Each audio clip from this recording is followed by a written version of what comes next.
in chapter 4. We're going to concentrate on the last few verses of that. I know we touched on it in our last class, but I gave a new handout, and this goes into more depth on those last verses. So we'll be slicing and dicing those today.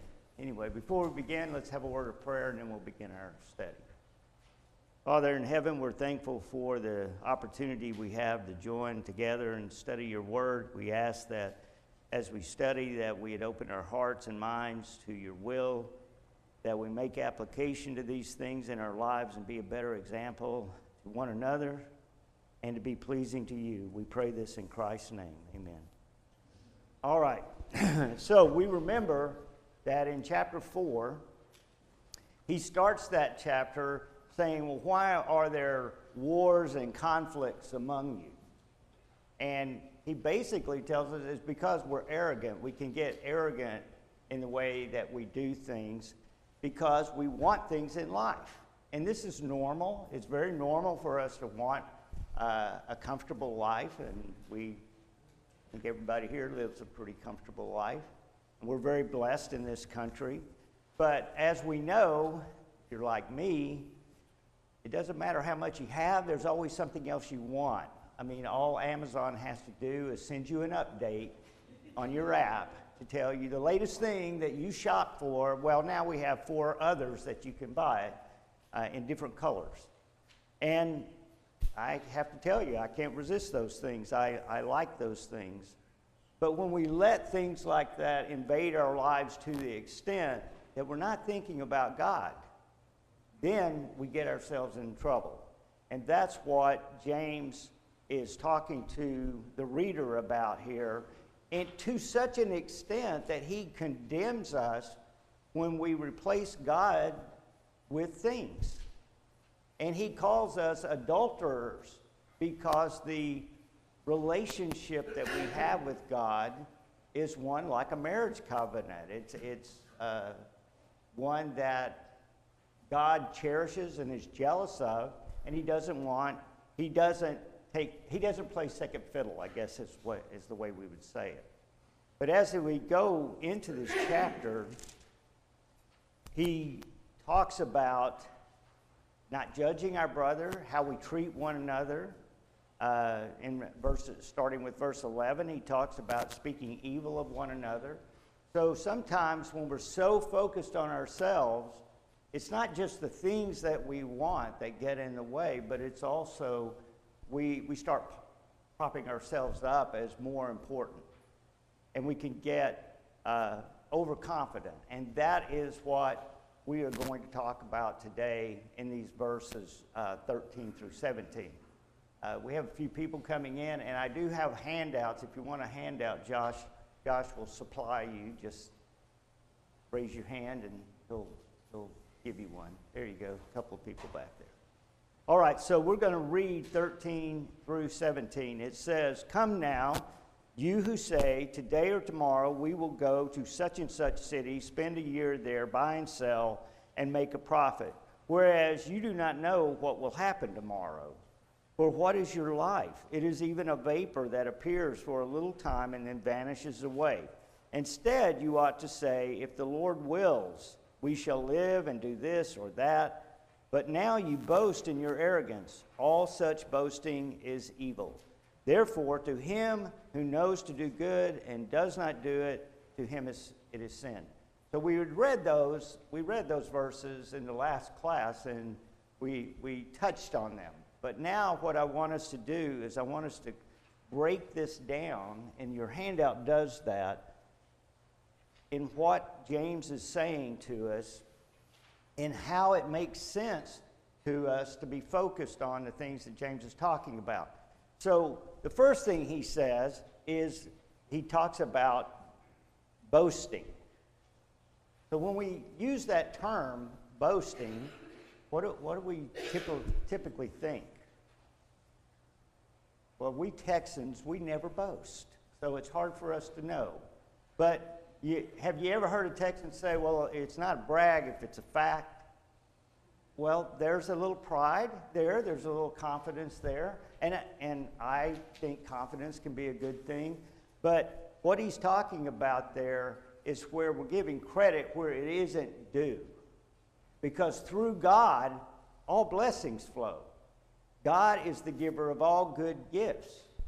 And if we have too much self-centeredness in our boasting, I'm going to do this, and I'm going to do this, and I'm going to do this. And I don't know about you. I mean, I'm older now, so I've been through most of my career. And there was a lot of times I had plans, big plans, in my career. And not very many of those plans came to fruition the way that I thought they were going to. And sometimes there was a lot of disappointment and even agony in those plans. But one thing I did learn is, you know what?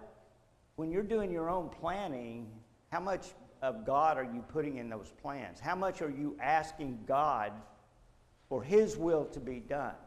And that is where he's talking to us in particular on an individual basis. Because what's he talking about in this first verse? We're going to go do business. We're going to buy and sell. We're going to spend time here. We're going to succeed. Well, did he make plans when he was in his ministry and he went on his journeys? He certainly did.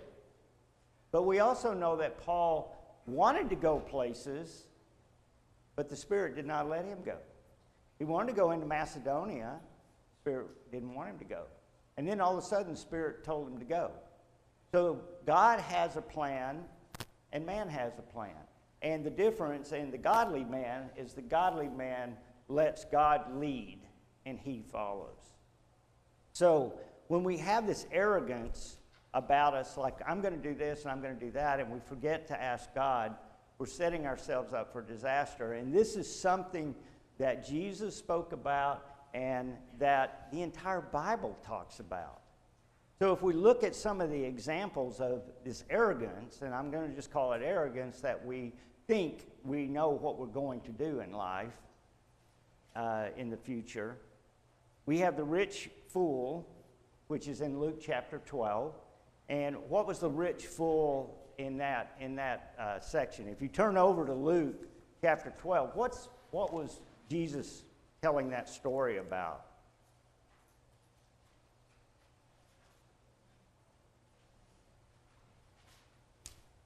He's teaching in response to someone demanding that he have his brother divide the inheritance with him. That's exactly right. Earlier, before he tells his parable, to teach the lesson, a man says, tell my brother to share our inheritance.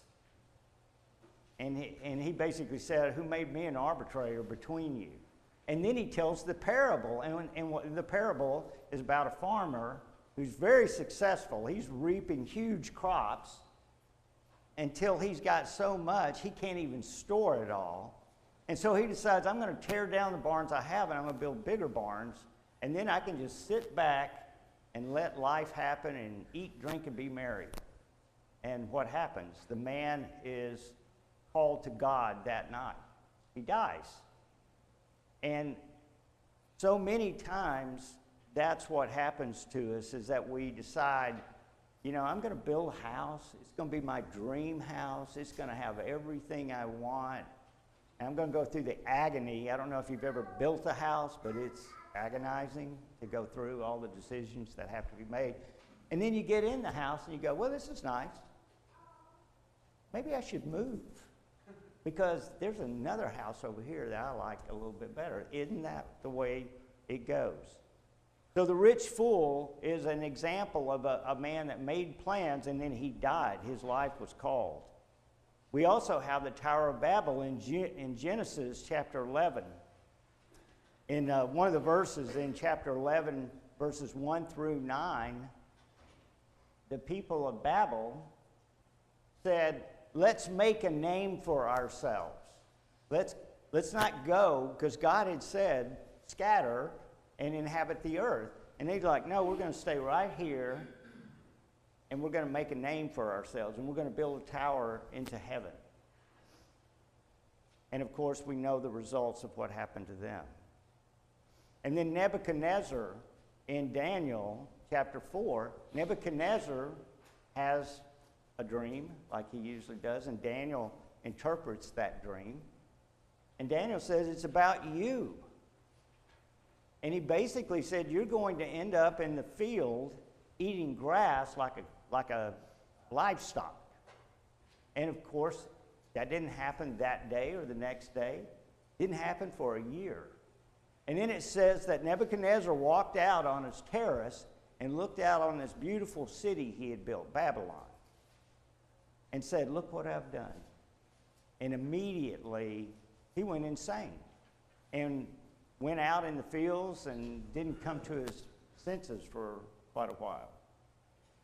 What the purpose of that? What did Daniel say the purpose of that was? If you look in Daniel, in Daniel chapter 4, what was the purpose of what that happening to Nebuchadnezzar? Let's see, I think you go a little bit earlier.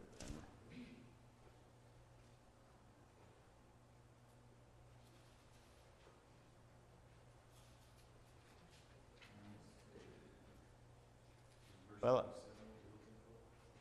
what is that? 27, is that the one you're thinking of?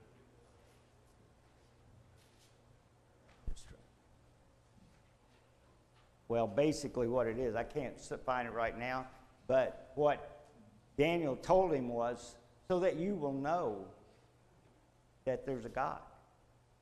And of course, after Nebuchadnezzar came back to his senses, he wrote about that, and we have that in Daniel as well. Nebuchadnezzar writing, but there's one God, and it's not me. So when James is talking to us about our arrogance, this is the same thing that these men did, and we can see it in their situation in their lives. But what about what Jesus talked about in the Sermon on the Mount? What did Jesus talk about when he talked about laying up treasures? There's two treasures that he talked about. Yes, sir. There's two verses that I recall in your previous chapter of Luke. The one says, so is he who lays up treasures for himself and is not rich toward God. That's right, and not rich before God. And so the two treasures, we can lay up all these physical things that we have. And I don't know if you've ever gone to an estate sale, but I've gone to a few estate sales because I like some old things, and you can find them cheap there. But there is a sadness about estate sales because you realize some people, they accumulate a lot of stuff. I mean, you wonder how they get around their house. They got so much stuff. A lot of money going into stuff. And I have seen big sheds built with big wood shops and tools that cost tens of thousands of dollars.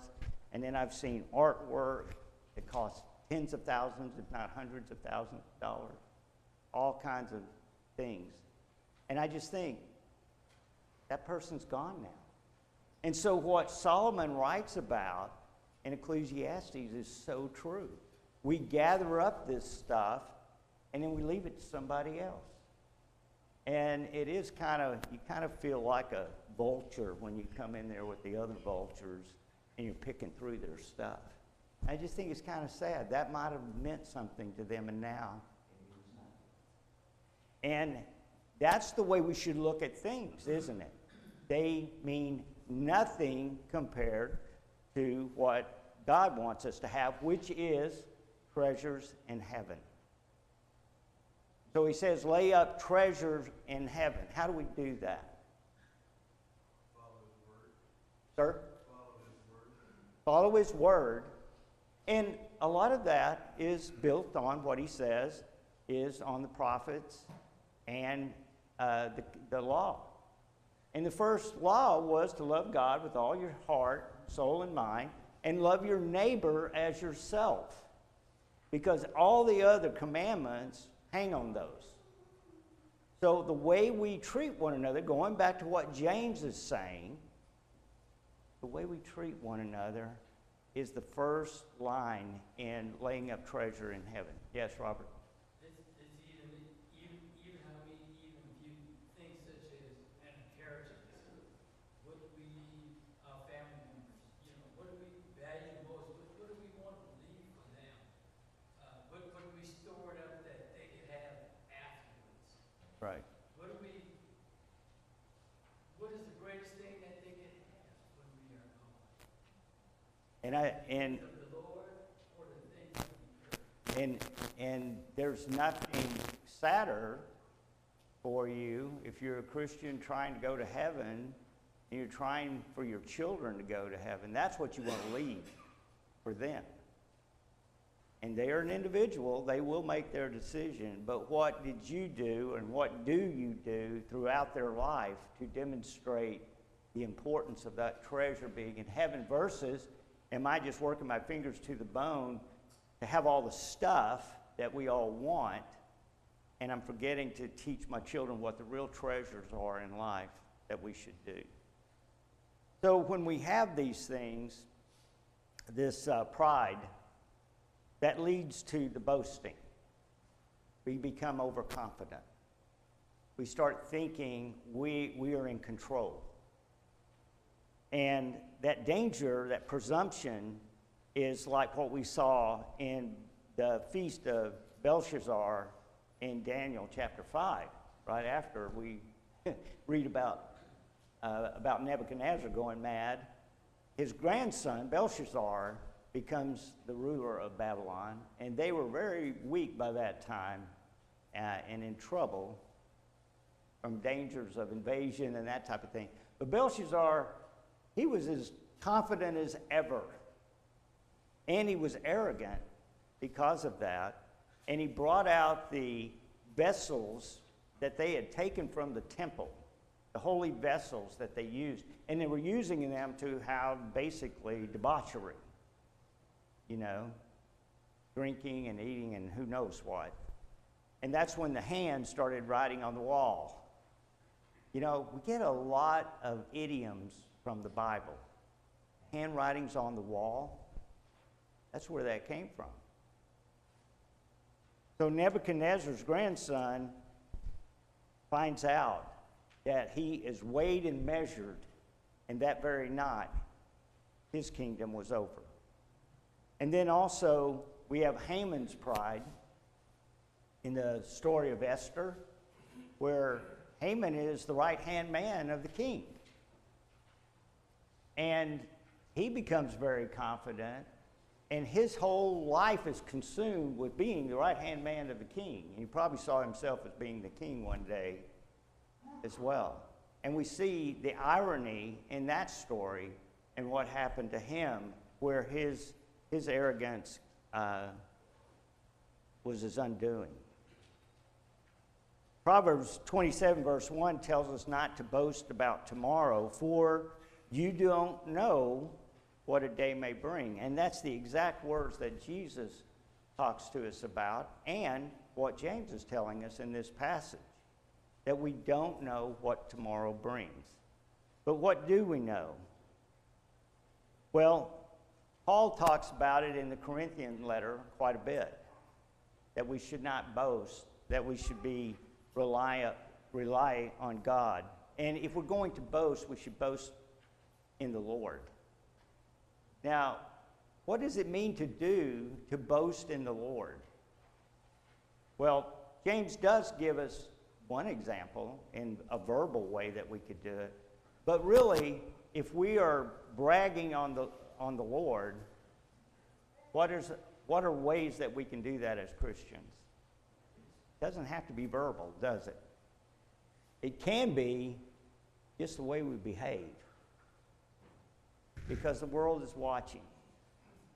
And even a non-Christian can point out to a Christian where their flaws are very quickly.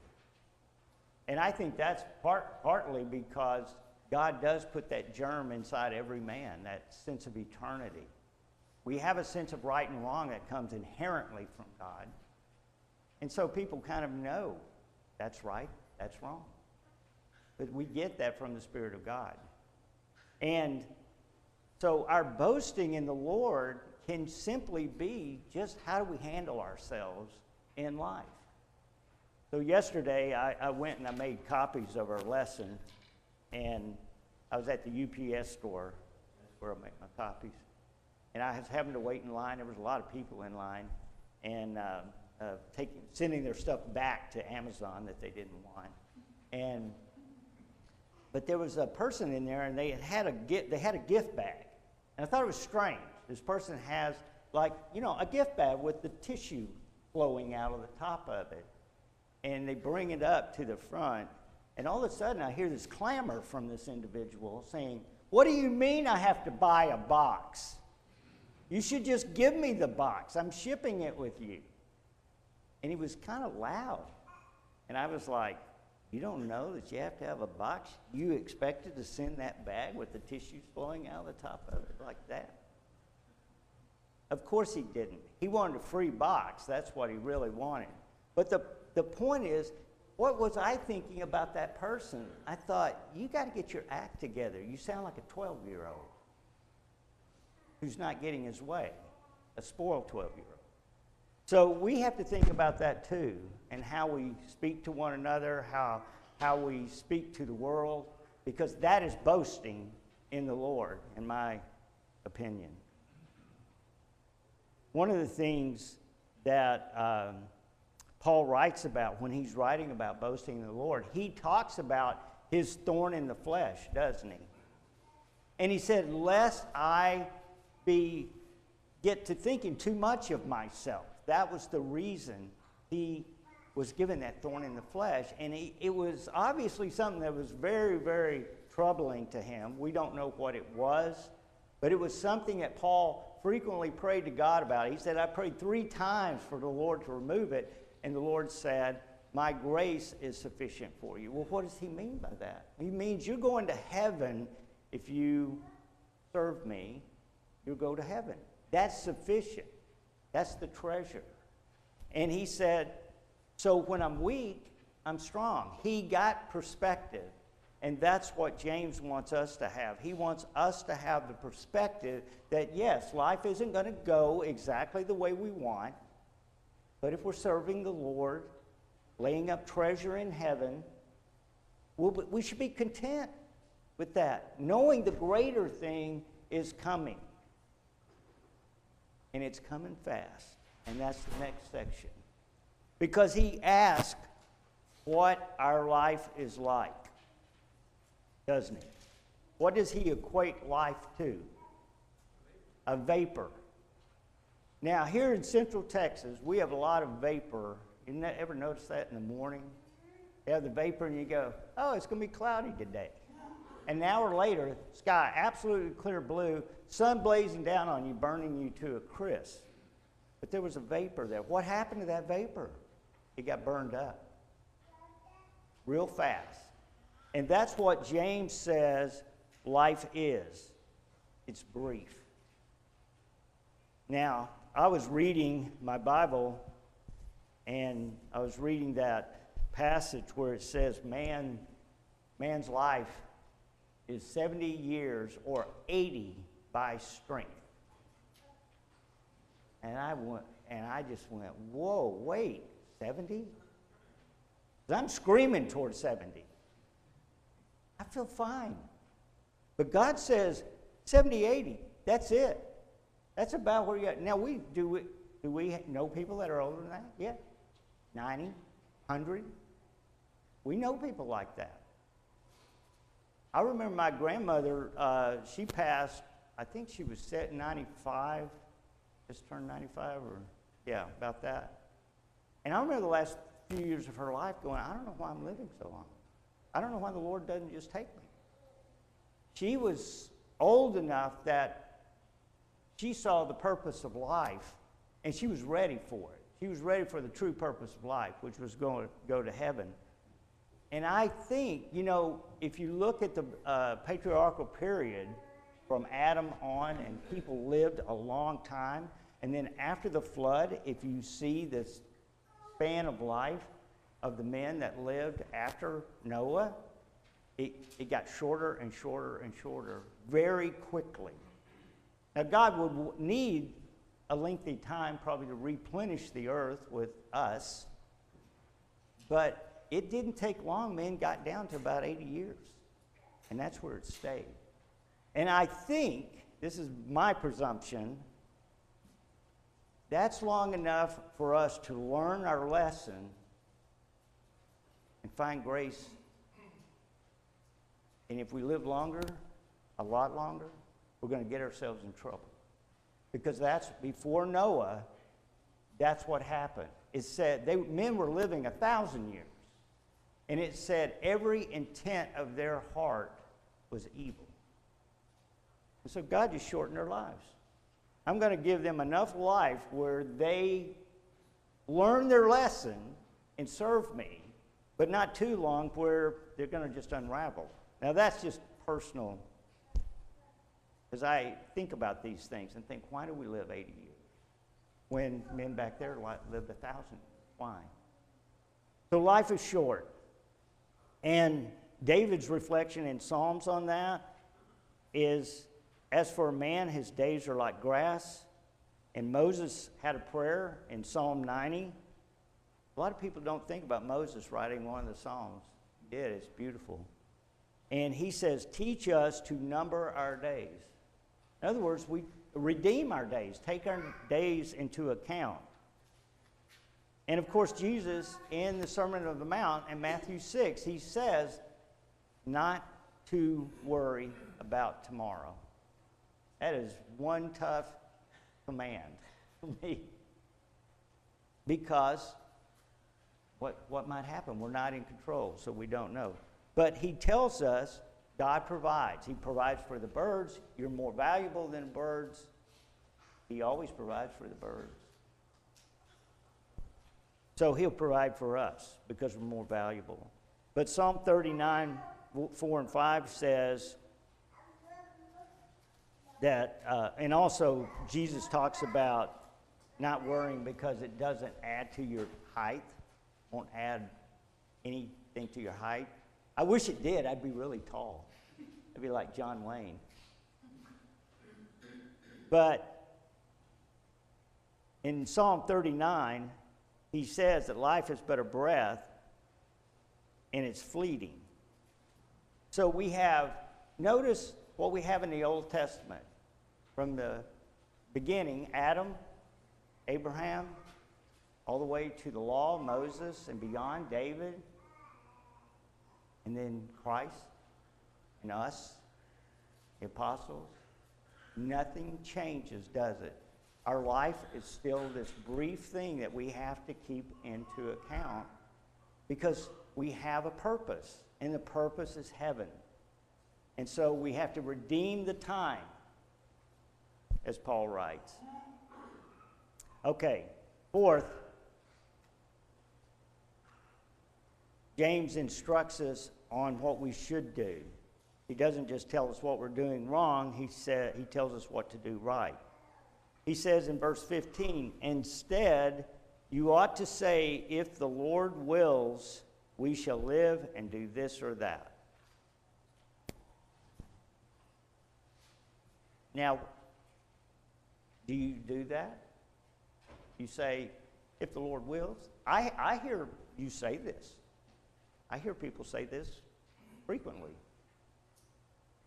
But I think what James is talking about is, are we doing it up here before we just verbally say something like that?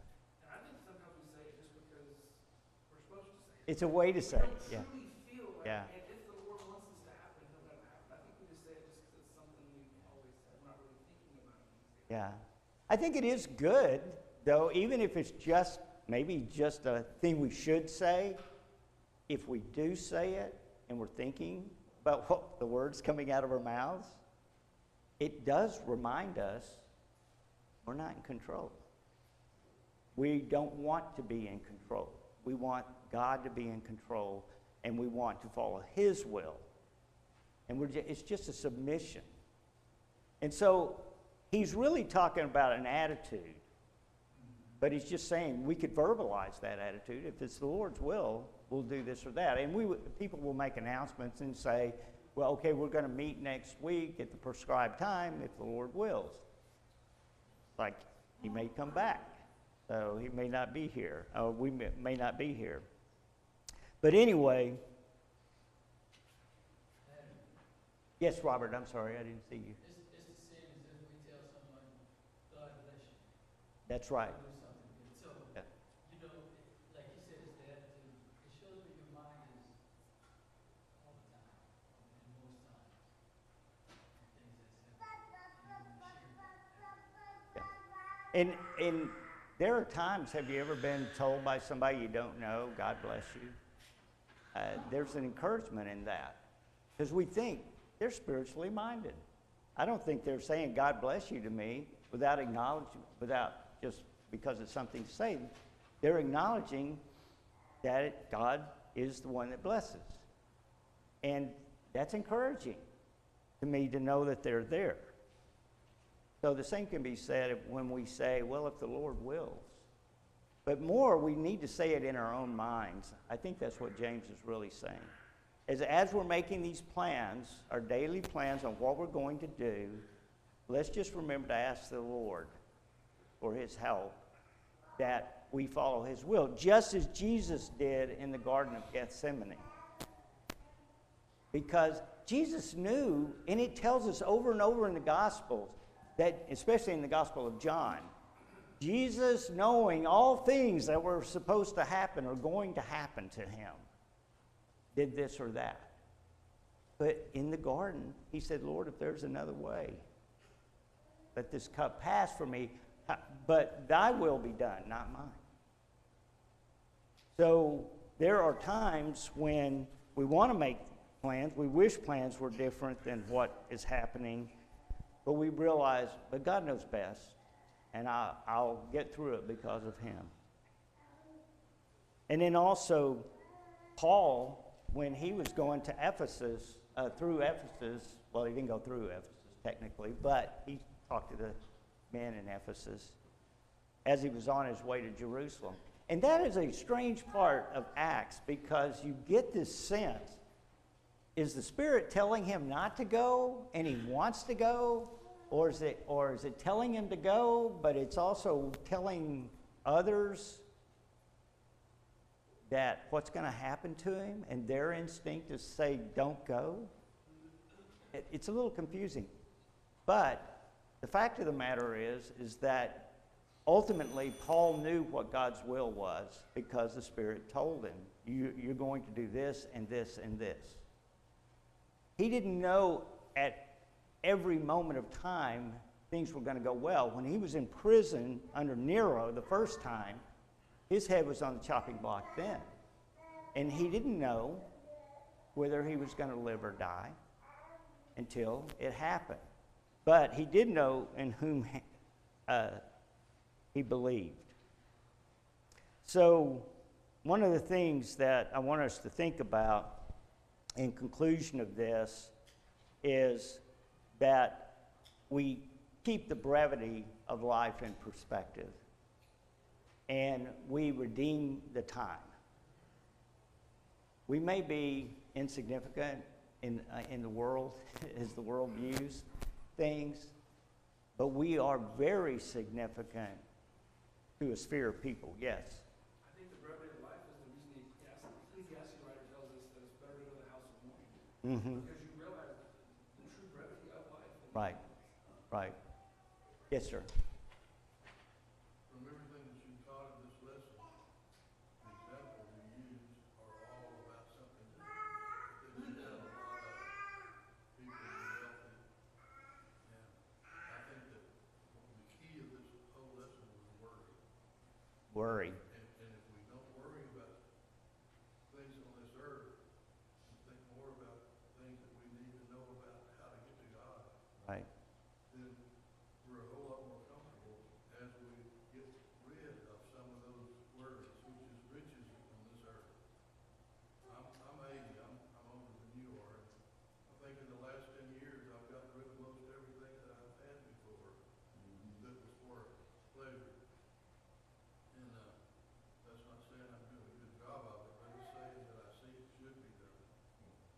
But you start realizing as you get older how insignificant these things are to your life and how they don't make you happy.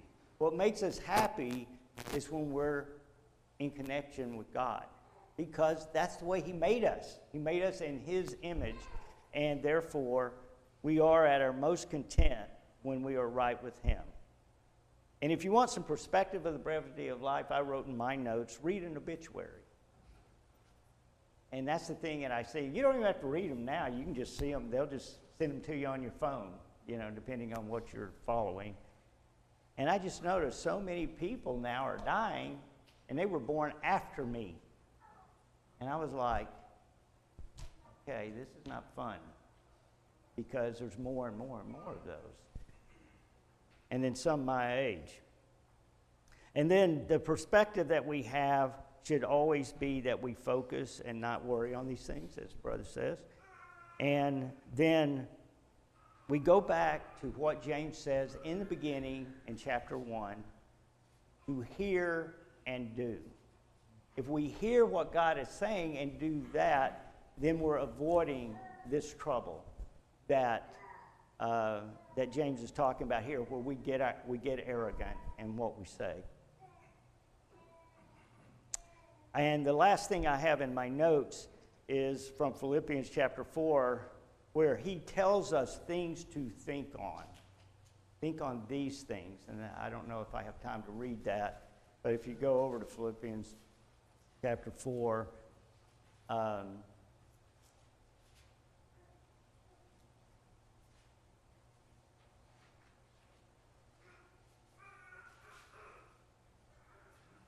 he says, finally, brethren, whatever things are true, whatever things are noble, whatever things are just, whatever things are pure, whatever things are lovely, whatever things are of good report, if there is any virtue and if there is anything praiseworthy, meditate on these things. The things which you learned and received and heard and saw in me, these do, and the God of peace will be with you. So I think it's like what the brother's saying. It's like, get rid of the stuff that worries you, the things we have to worry with. Somebody asked me one time, like if I was going to make some money, would I buy a boat? Well, I've known people that own boats, and I don't want any part of a boat, because those things take a lot of maintenance. My point is made. I appreciate everybody's comments. Thank you, and we'll be on to the next chapter next Lord's Day.